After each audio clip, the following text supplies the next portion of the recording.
중국 축구 형편없는 이유. 여러분, 이런 생각 한 번쯤 해보셨죠? 중국은 인구가 14억인데 왜 축구는 늘 아쉬울까? 사람 수만 놓고 보면 월드컵 우승 후보가 몇 팀은 나와야 할 것 같은데 왜 그게 아닐까요? 오늘은 중국 축구가 성적이 낮은 이유에 대해 오늘 정리해드리겠습니다. 1. 축구 인재 풀. 중국이 축구를 못하는 첫 번째 이유는 인구는 많지만 축구하는 아이들이 적기 때문이에요. 축구에서 중요한 건 사람 수가 아니라 어릴 때부터 축구를 해온 아이들의 비율이에요. 대부분의 축구 강국들엔 어릴 때부터 많은 아이들이 축구를 한다는 공통점이 있죠. 브라질이나 아르헨티나만 봐도 학교 끝나고 골목에서 공터에서 자연스럽게 공을 차는 문화가 있어요. 반면 중국은 학교 체육 시간에 축구 비중이 낮고 동네에서 자유롭게 공 차는 문화도 약해요. 부모들도 축구를 위험한 진로로 보는 경향이 있고요. 그래서 결국 14억 인구 중에 프로까지 갈 수 있는 축구 인재 풀은 굉장히 작아져요. 인구는 많은데 축구할 만한 애들이 적은 구조인 거죠. 2. 입시 중심 사회.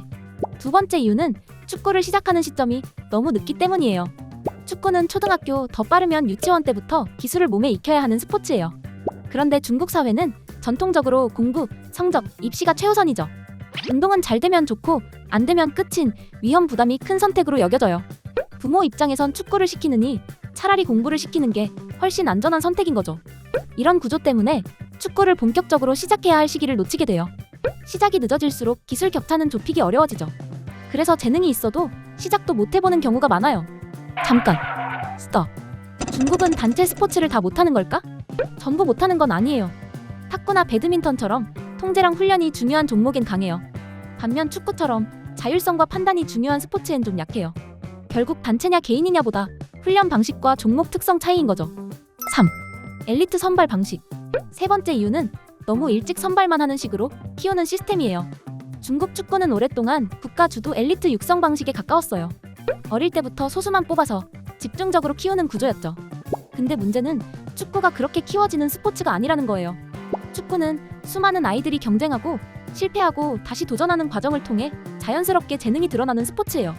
선발을 너무 일찍 해버리면 재능이 자라기도 전에 떨어져 버리는 애들이 많아져요. 결국 저변이 넓어지기 힘든 구조가 되는 거죠. 4. 돈만 펑펑. 네 번째 이유는 돈은 썼지만 방향이 좀 잘못됐기 때문이에요. 중국은 한때 엄청난 돈을 들여서 해외 스타 선수들을 대거 영입했어요. 리그 규모도 커지고 관심도 확 늘었죠. 근데 돈만 쓴다고 축구 실력이 바로 좋아지는 건 아니에요.